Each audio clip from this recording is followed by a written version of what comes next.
बाबा ने घंटा दे दिया, घंटा बजाते रहो, कावड़ को जाते रहो, मंदिरों में लगे रहो, और आप झूठे हिंदुओं की मोहर लगा दी गई है ओबीसी पे। आप बताए रामायण से देश चलता है, महाभारत से चलता है, गीता से चलता है, वेद पुराण से चलता है, देश चल रहा है संविधान से। आज केवल संविधान की आवश्यकता है, हर घर में संविधान होना चाहिए, संविधान पढ़ो। जो शिक्षा मंत्री ने बयान दिया है वो बिल्कुल ठीक सोच समझ के दिया है। लोग तो इस्तीफा मांग रहे हैं। इस्तीफा हो ही नहीं सकता, क्यों होगा भाई?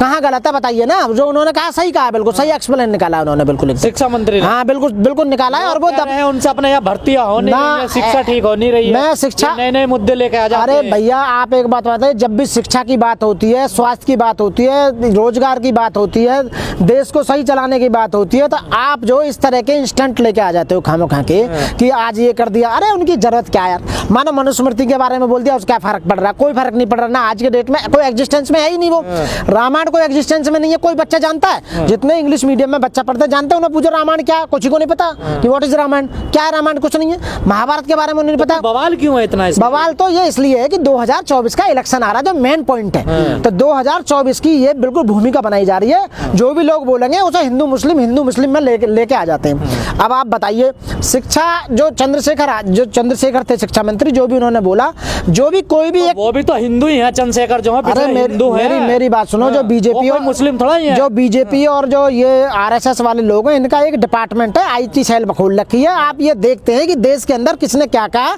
और उसे हम कैसे करें। ये कोई मुसलमान ने कहा है? कैसे मोड़ के ले आए? मतलब मुसलमान ने नहीं कहा तो, लेकिन जो उनकी पार्टी है, जो उनकी पार्टी है, उसे डाउन करने की कोशिश करेंगे। बिहार में उन्हें जो नस्ते नाबूद करने का काम करेगी। 2024 में इलेक्शन आ रहा ना पार्लियामेंट का, नेता इस वजह से हो रहा है। बिल्कुल हो रहा है। आरजेडी को दबाने का काम कर रहे हैं, लालू वगैरह को सबको दबाओ जी। ये क्या तरीका हुआ? जो हुआ सही हुआ, जो उन्होंने बोला वो बढ़िया, हम सपोर्ट में हैं उनके, और ना ही वो इस्तीफा दे सकते हैं। बहुत ही अच्छा काम कर रहे हैं वो। और ये खामोखा 2024 के लिए हा हुल्लू कर रहे हैं, तो जाने वाले हैं बिल्कुल। 2024 में सुपड़ा साफ हो रहा है बीजेपी का, कभी लौट कर नहीं आने वाली पार्टी है, अब ये समझ लो। क्योंकि लोग समझ चुके हैं, इनकी चाल समझ चुके हैं। लोग जितने जागरूक हो रहे हैं पढ़ लिख कर, वो इसीलिए जागरूक हो रहे हैं ताकि इनकी चाल समझ सकें। आप देखो राहुल गांधी खूब चल रहा है पूरे देश में भारत जोड़ो यात्रा चल रही है, वो अपना काम कर रहे हैं। उधर देखो इनकी पार्टी बिहार में काम कर रही है ना कर रही। कल बहन जी ने भी बोल दिया, 15 जनवरी थी बहन जी का जन्मदिन था कल, और उन्होंने भी बोल दिया हम अपने सेपरेट इंडिपेंडेंट अपना लड़ेंगे 2024 का, जो भी लड़ेंगे। तो इन्हें डर हो रहा है कि ऐसा ना हो कि 2024 में हम जाएं। अरे भैया ऐसा है, 2024 में तो सुपड़ा साफ हो रहा है बीजेपी का, लौट कर नहीं आएगी। भविष्यवाणी ना हो तो अनुमान लगा लो ना। पूरे देश में हाहाकार बीत रही है, महंगाई बिल्कुल चरम सीमा पर पहुंच गई है कि यदि तुम ऊपर देखने लगे टोपी गिर जाए आदमी, कितनी महंगाई हो रही है। अरे आप विरोधी आपको नजर आती है? मेरी बात सुनो, महंगाई इतनी बढ़ गई, रोजगार हो गया खत्म। बीजेपी ने कई करोड़ रोजगार खत्म कर दिया है। कई करोड़ रोजगार दिया है बीजेपी ने? कहाँ दे दिया, कौन सा दे दिया बताओ ना। सारे लोग हाँ अल्लाह सब कुछ खत्म। हम विरोधी नहीं है, हम सच्चाई की तरफ करने वाले हैं साथियों। तो हम यही कहेंगे आने वाले समय में, हाथ जोड़कर आप सब लोगों से विनती करता हूँ, जितनी जल्दी देश से बीजेपी को खत्म कर सको और देश को बचा लो भैया साथियों। और बिहार में जो ये मंत्री हैं उनकी पार्टी को सपोर्ट करो, ताकि उनकी जो पार्टी वहाँ हराने का काम करे। जगह जगह जितनी क्षेत्र पार्टियां उन्हें सपोर्ट करो, और जो उन्होंने कहा है वो बिल्कुल सही कहा है। और ये बार बार जो ऑब्जेक्शन उठाते हैं इस तरह का उठाते हैं क्योंकि 2024 का माहौल बना सकें। जो पागल हिंदू बने बैठे हैं ओबीसी वाले, जो 52% है, जो देश के मालिक हैं, जिन्हें अपनी सत्ता में आना चाहिए, राजा बनना चाहिए, प्रधानमंत्री बनना चाहिए, उन्हें सब कुछ मंत्री बनना चाहिए, वो आना नहीं चाहते। क्योंकि देश का जो ओबीसी है, वो देश में 52% जनसंख्या है ओबीसी की। यदि जिस कंपनी में 52% शेयर जिसके हैं वो मालिक होता है, तो देश का जो मालिक है वो ओबीसी होना चाहिए, प्रधानमंत्री ओबीसी होना चाहिए, गृह मंत्री ओबीसी होना चाहिए। इस बार और हाई कोर्ट सुप्रीम कोर्ट में ओबीसी का जस्टिस होना चाहिए। वाइस चांसलर यूनिवर्सिटियों में ओबीसी होने चाहिए। देश जो है ओबीसी के अंडर में आना चाहिए, देश का सुधार करना है। मात्र 15% जनरलों ने देश पर कब्जा कर लिया। अरे ओबीसी वाले राजा क्यों नहीं बन सकते बताइए? देश आजाद होने से पहले ओबीसी वाले तो राजा थे, उन्होंने तो मार के अंग्रेजों को भगाया था, देश उन्होंने तो आजाद किया था। तो आप बताइए, अब इन्हें केवल बाबा ने घंटा दे दिया, घंटा बजाते रहो, कावड़ को जाते रहो, मंदिरों में लगे रहो, और आप झूठे हिंदुओं की मोहर लगा दी गई है ओबीसी पे कि जब भी आप राज मांगने की कोशिश करोगे या राजा बनने की कोशिश करोगे। शिक्षा मंत्री जो है, हाँ मैं वही तो बात कर रहा हूँ। जब ओबीसी वाले समझने लगेंगे, पढ़ने लगेंगे, और खासकर एक मैं एग्जांपल देना चाहूंगा, हमारे गौतम बुद्ध नगर में सारे गुर्जर हैं जो ओबीसी में आते हैं। आप बताइए 3% ब्राह्मणों में एक महेश शर्मा को एमपी बना रखा है, उधर ठाकुर को वो बना रखा है एमएलए विधायक बना रखा है, धीरेन्द्र को वहां से 10,000 वोट वाले आदमी तुम पे जो राजा बना दिए। तुमने खुद राजा नहीं बनने चाहते, ओबीसी वालों को क्या एमपी बनने में, एमएलए बनने में, प्रधानमंत्री बनने बनने में उन पर जोर पड़ रहा है क्या? बताइए कब तक दड़ी उठाते रहोगे, कब तक घंटा बजाते रहोगे इनके झूठे? असलिए मैं उनसे हाथ जोड़ कर विनती करता हूँ और अपनी ओबीसी जनता को जगाओ और देश 52% जनसंख्या जिनकी होती है ना, वो देश के राजा होते हैं साथियों। राजा बनो ओबीसी वालों तुम देश में। इनका देश नहीं है ये, देश है तो वो सेकेंडरी लेके आओ ना उन्हें। आप कानून की बात करते हैं, कानून की मैं बात कर रहा हूँ, जिसकी जितनी जनसंख्या भारी उसकी इतनी भागीदारी देश के अंदर। आप बताइए आय के जितने वालों का देश नहीं है, आय के जितने भी साधन है वो किसने काबे में कर रखे हैं? कॉन्स्टिट्यूशनल जितनी पोस्ट है वो किसने ले रखी है? हाई कोर्ट सुप्रीम कोर्ट के जस्टिस कितने ले रखे हैं? मैं कह रहा हूँ ओबीसी कहाँ है? ओबीसी वाले कहीं दिखाई दे रहे हैं? नहीं दिखाई दे रहे हैं। जब ओबीसी वाले योगी आदित्यनाथ से इलाहाबाद लखनऊ में नौकरी मांगने जाते हैं तो वहाँ डंडा बरसाने का काम करते हैं, और जब ओबीसी वाले वहाँ जल लेने कावड़ लेने जाते हैं तो हेलीकॉप्टर से फूल बरसाने का काम करते हैं वही सरकार। इसका मतलब है कि तुम जानबूझकर उन्हें अनपढ़ बना रहना चाहती है कि ओबीसी वाले समझ ना पाए, लेकिन ओबीसी वाले पढ़ लिख के इतने अकलमंद हो चुके हैं, वो समझ गए। तो ये चंद्रशेखर भी ओबीसी वाले हैं। ढोल पशु शूद्र और नारी ये सब तारण के अधिकारी है ना, डंडा के अधिकारी हैं ये। तो उन्होंने कहा था कि जितने ओबीसी वाले नारी हैं और शूद्र हैं सभी डंडे के अधिकारी हैं, जिसका हम विरोध करते हैं और उनका समर्थन करते हैं। साथियों आप लोग समझो ये चाल है और केवल 2024 की भूमिका बना रही है बीजेपी, इससे ज्यादा कुछ नहीं कर रही। साथियों बाबा साहब ने कहा था कि जब मेरा समाज पढ़ लिख कर आगे आएगा तो जितने भी ग्रंथों में जितनी भी बातें लिखी हैं उन्हें समझने की कोशिश करेगा और फिर बाद में लोगों को बताएगा। साथियों समाज पढ़ रहा है, देश में हमारे जो जितने भी अपने भाई हैं अनुसूचित जाति जनजाति के लोग, ओबीसी के लोग, वो पढ़ लिख कर आगे आ रहे हैं, सामने आ रहे हैं और वो समझ रहे हैं रामायण में क्या लिखा है, महाभारत में क्या लिखा है, गीता में क्या लिखा है, या पुराणों में जितने भी इनके हिंदू धर्म के जितने भी ग्रंथ हैं उनमें क्या लिखा है वो उनको समझ रहे हैं। तो साथियों रामचरितमानस में जब उस समय तुलसीदास ने लिखा होगा कि भाई शूद्र पशु और नारी ये सब तारण क्या है, तो वो अब समझ में आ रहा है कि इसका मतलब क्या था, ये क्यों लिखे गए थे। तो साथियों क्या था उस समय जितने भी वेद और शास्त्र और जितने भी हिंदू साहित्य जो भी बनाए गए थे वो सब ज़्यादातर ब्राह्मणों ने बनाए थे और ब्राह्मणों ने अपने हिसाब से बनाए थे, तो उसमें शूद्रों के लिए तो कोई जगह ही नहीं थी। जो SC ST OBC और माइनॉरिटीज है उनके लिए कोई जगह नहीं थी। लेकिन अब समाज जब पढ़ने लगा है तो अभी जो हमारे बिहार राज्य के जो शिक्षा मंत्री हैं चंद्रशेखर जी, उन्होंने पढ़ा, जब उसका अर्थ निकाला तो पता चला हो इसका अर्थ तो ये निकल रहा है, ये तो हमारे दलितों के खिलाफ लिखा हुआ है कि भाई ढोल शूद्र पशु और नारी ये तारण के अधिकारी जो भी है, तो मतलब ये तो हमारे खिलाफ में। तो हम रामायण की पूजा क्यों करें, राम को क्यों माने, इन्हें देवी देवताओं को हिंदुओं को क्यों माने? इसका मतलब जो पहले जो लिख के गए थे वो हमें पहले दबाने की कोशिश कर रहे थे। तमाम ब्राह्मण पंडित कह रहे हैं कि आप लोग गलत मतलब निकाल रहे हैं। अरे सर गलत मतलब कुछ नहीं, तुम ज्यादा पढ़े लिखे नहीं हो, कोई ज्यादा अकलमंद नहीं हो। आज की डेट में हमसे जितने भी SC ST OBC माइनॉरिटी पढ़ लिख कर बहुत तेज आगे बढ़ चुका है और वो अच्छी तरह से एक्सप्लेन करके और सही अर्थ निकालना जानता है कि उसका अर्थ क्या है, वास्तव में अर्थ क्या है। वो अर्थ जो निकला है चंद्र मतलब देखना होता है। तारण का मतलब है कि एक आदमी को पूरा दबाना, उसका मतलब मेंटली एंड फिजिकली सोशल करना, मतलब उसका शोषण करना पूरी तरह से। तो वो जो निकाला था अर्थ वो बिल्कुल जायज और सही अर्थ निकाला था, और अर्थ में कोई कमी नहीं है। बस केवल ये कि ये लोग आज भी उसी व्यवस्था को लाना चाहते हैं जो पहले 2500 साल पुरानी व्यवस्था जो थी पहले, उसी को आज भी लागू करना चाहते हैं। लोगों के विकास को बंद करना चाहते हैं और देश के जितने भी शूद्र कितना भी ज्ञानी हो पर वो पूजनीय नहीं हो सकता। अरे शूद्र बनाया किसने था? आप बताइए, बनाने वाले ये थे।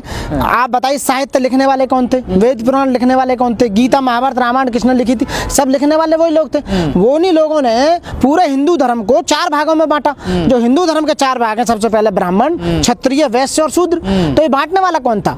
आप काम के आधार पर तुमने लोगों को आपने बांट दिया, लेकिन ज्ञान के आधार पर नहीं। यदि कोई शूद्र बहुत ज्यादा ज्ञानी है आज की डेट में तो उसका मुकाबला पंडित से होना चाहिए। लोग कह रहे हैं पहले तो हमें ग्रंथ इन्होंने पढ़ने नहीं दिया, हम ग्रंथ पढ़ रहे हैं तो इन्हें दिक्कत हो रही है। बिल्कुल सही कह रहे हैं वो। बिल्कुल एक बात बताइए, पढ़ाई पे तो पहले भी अधिकार नहीं था। जब उस समय 2500 साल पहले की बात लो, या आप लॉर्ड मैकाले की मैं बात करूं, लॉर्ड मैकाले की जो शिक्षा नीति थी, लॉर्ड मैकाले इंडिया में भगवान का रूप बनकर आया। मैं आज उसे भगवान का रूप देना चाहता हूँ एक अंग्रेज को। यदि वो 100 साल और इंडिया में रह जाता तो वहाँ की स्थिति बहुत कुछ और होती। लॉर्ड मैकाले ने शिक्षा की नीति लाकर और दलितों के लिए शिक्षा के रास्ते खोले, स्कूल बनाए, सब कुछ बनाने के बाद भी उन लोगों के लिए शिक्षा आई। जब भी लोग पढ़ने लगे और बढ़िया बढ़िया स्कूल खोले और उन्होंने बाबा साहब अम्बेडकर को पढ़ने का मौका मिला। बाबा साहब को यदि नहीं पढ़ते तो संविधान नहीं बनते। दिल्ली में और एक संविधान की वजह से जब शिक्षा का अधिकार सब लोगों को मिला, सारे लोग पढ़ने लगे, तो आज वो जितने भी साहित्य में लिखे हुई बातें हैं सबको पहचानने लगे और उन्हें ज्ञान की नॉलेज होने लगी। वास्तव में ये किसके फेवर की बात है? दिल्ली में एक दलित मंत्री ने 22 प्रतिज्ञाएं ली तो उनका इस्तीफा हो गया। क्या चंद्रशेखर का भी इस्तीफा होगा? प्रोफेसर बिल्कुल नहीं होगा। इसलिए नहीं होगा क्योंकि जो राजेंद्र पाल गौतम जी की बात कर रहे हैं, जिन्होंने 22 प्रतिज्ञा ली थी, बौद्ध धर्म को अपनाया था, उसमें उनकी उनकी पार्टी उनके साथ नहीं थी, केजरीवाल और एंड कंपनी जो भी थी उनके पास साथ नहीं थी, वहाँ उनके साथ में दोहरा मापदंड अपनाया गया था क्योंकि वो SC हैं, दलित हैं इसलिए। लेकिन यहाँ जो चंद्रशेखर हैं, चंद्रशेखर के साथ उनके पूरे साथ में सपोर्ट में उनकी पार्टी आई है और इसलिए उनका कोई बिगाड़ नहीं सकता कुछ भी। और जो बात कह रहे हैं सही कह रहे हैं और हम उन्हें सपोर्ट करते हैं पूरी तरह से। जो अपने आप को सेकुलर पत्रकार कहते थे ब्राह्मण, उन्हें भी मिर्ची लग रही है, वो बड़े परेशान है। जैसे जैसे समाज शिक्षित होगा और इनकी चालाकी को पकड़ेगा या वो आगे बढ़ेगा, उनका डेवलपमेंट होगा, तो इन लोगों को मिर्ची लगेंगी क्योंकि इनका जो धर्म का धंधा है वो कभी ना मंदा, तो इनका मंदा हो रहा। वो भाई देखो ऐसा एक लॉबी है, हर इंसान की लॉबी है, पंडितों की लॉबी है, तो पंडितों में जितने भी मिश्रा हुए, जितने भी गोत्र हैं, सब एक ही तो हैं। यदि ऐसे इस तरह की कोई प्रॉब्लम आती है तो सारे लोग वो एक हो जाते हैं और वो ये कहते हैं कि हमारे किसी भी हिंदू धर्म, देवी देवता, मंदिर या किसी भी हमारे ग्रंथ को आप उनकी हानि मत कीजिए, मानहानि मत कीजिए, उनके बारे में बुरा मत बोलिए। अरे कोई बुरा नहीं बोल रहा, ना कोई हिंदू धर्म के देवी देवता को बदनाम कर रहा है, लेकिन धर्म ग्रंथों में जो बात गलत लिखी हुई थी उस बात का एक्सप्लेन जो अर्थ निकल के आता है आज, क्योंकि आज के लोग पढ़े लिख कर ज़्यादा तेज हो गए, ज्ञानी हो गए, तो उसका अर्थ जो निकला वो सही निकला और उसी अर्थ को आज दोहरा रहे हैं लोग। तो ये गलत नहीं है बिल्कुल भी, जो बातें थी वो बिल्कुल सही थी उस समय, वो लोगों को दबाने और शोषण करने के लिए थी। आज इनके लिखने वाले ये तो फिर दिक्कत कहाँ हो रही है? लिखने वाले ये तो अपने हिसाब से तो लिखेंगे, लोगों को दबाने का काम ये करेंगे, शोषण करने का काम करेंगे, जो आज भी हो रहा है। तो जो सच्चाई है, जो मंत्री बता रहे हैं देश में, कभी कभी तुमने देखा होगा जब इनकी दबी हुई पूंछ पर पैर रखते हैं तो चिलमिला उठते हैं ये। इन्हें ऐसा लगता है कि हमारा जो धर्म का जो धंधा है वो मंदा हो जाएगा, हमारा बिजनेस चलेगा नहीं। जिन धर्म ग्रंथों के आधार पर हम सर्वोच्च बने हुए हैं, उच्च बने हुए हैं हिंदू धर्म में, बाकी हमने तीनों अपने अंडर में कर रखे हैं, तो वो ये लोग हमेशा से इन्होंने एक षड्यंत्र रच रखा है और षड्यंत्र को जब भी तोड़ने का कोई आदमी काम करेगा, चंद्रशेखर जैसा कोई आदमी, हमारे जो शिक्षा मंत्री हैं इस जैसा कोई आदमी तोड़ने का काम करेगा, दिल्ली में राजेंद्र पाल जी जैसा तोड़ने का काम करेगा, तो इन्हें दुख होगा, वास्तव में समझाने का काम होगा। जो भी है वो सच्चाई है, हकीकत में बिल्कुल ये बहुत ही विडंबना है कि पहले तो लोग हमें पढ़ने नहीं देते थे, आज पढ़ लिख कर तेज हो गए हैं, समझदार हो गए हैं, जब उसका अर्थ निकालने की वास्तव में इसका अर्थ ही बनता है तो ये बिल्कुल जायज है और सही है। ये खामोखा तिल मिला रहे हैं, खामोखा विरोध कर रहे हैं। बिल्कुल मैं पूरी तरह से विरोध करता हूँ उस श्लोक का, क्योंकि वो जो लिखा था वो गलत लिखा था, क्योंकि मानव एक समान भगवान बुद्ध ने जो दिया था कि मनुष्य एक समान है, ना ही कोई ऊंचा ना ही कोई नीचे, सबके 2 हाथ 4 हाथ पैर है, तो वो के अलग से स्पेशलाइज कैटेगरी में नहीं होती। पहले मनुस्मृति बांटती थी समाज को, फिर रामचरितमानस बांटती है। 40 एक्ट और भी ऐसे थे जो लॉर्ड मैकाले ने खत्म किए थे इनके। सती प्रथा क्या थी आप बताइए, सती प्रथा भी उन्हीं में से थी। ऐसे हिंदू समाज की ये विडंबना रही है कि देश आजादी होने से पहले या अंग्रेजों से पहले इतने सारे कस्टम्स और इतनी सारी वो थी, जैसे पुत्र को गंगा में दान दे देना वो मार देते, लड़की को ना होने पैदा ना होने देना, बेटी को पैदा ना होने देना, विधवा को उसके पति के साथ ही फूंक देना। SC जितने भी दलित थे उन्हें संपत्ति रखने का अधिकार नहीं था, पढ़ने का अधिकार नहीं था, गाँव में उन्हें रात को उन्हें निकलने का केवल अधिकार था, दिन में वो निकल नहीं सकते थे, पीछे झाड़ू बनती थी, आगे मटकी लटक, मतलब बहुत ऐसे कस्टम थे जो खत्म किए गए और उनसे इनका वर्चस्व खत्म हुआ। क्योंकि जब आदमी की साथ है मनुस्मृति के रामचरितमानस के, बिल्कुल भी मैं साथ नहीं हूँ। मैं तो चाहता हूँ कि बिल्कुल जो आज की डेट में देश संविधान से चल रहा है तो इनकी कोई जरूरत नहीं है। जितने भी ये मनुस्मृति या वेद पुराण है, रामायण है, उनकी अब कोई आवश्यकता नहीं रही, क्योंकि समाज बहुत आगे पहुंच चुका है। अरे दुनिया चांद पे पहुंच चुकी है। आज भी आप पुराने ग्रंथों को लेकर चलो, आज की डेट में संविधान लागू है, आप जानबूझ के खिलवाड़ कर रहे हैं। खिलवाड़ नहीं करते, देश संविधान से चलता है, संविधान को पढ़ो, बाकी किसी भी पढ़ने की जरूरत ही नहीं है, ना हिसाब लगाने की जरूरत। देश जिस हिसाब से चलता है, आप बताए रामायण से देश चलता है, महाभारत से चलता है, गीता से चलता है, वेद पुराण से चलता है, देश चल रहा है संविधान से। आज केवल संविधान की आवश्यकता है, हर घर में संविधान होना चाहिए, संविधान पढ़ो जो बाबा साहब भीमराव अंबेडकर ने बनाया था, बड़ी मेहनत के साल 3 साल मेहनत की उन्होंने देश में, और वो पहले शिक्षा मंत्री भी रहे। उन्होंने कहा कि आप इनको पढ़ने की, शिक्षा मंत्री के साथ हैं, पूरा सपोर्ट करता हूं मैं, शिक्षा मंत्री के साथ हूं मैं।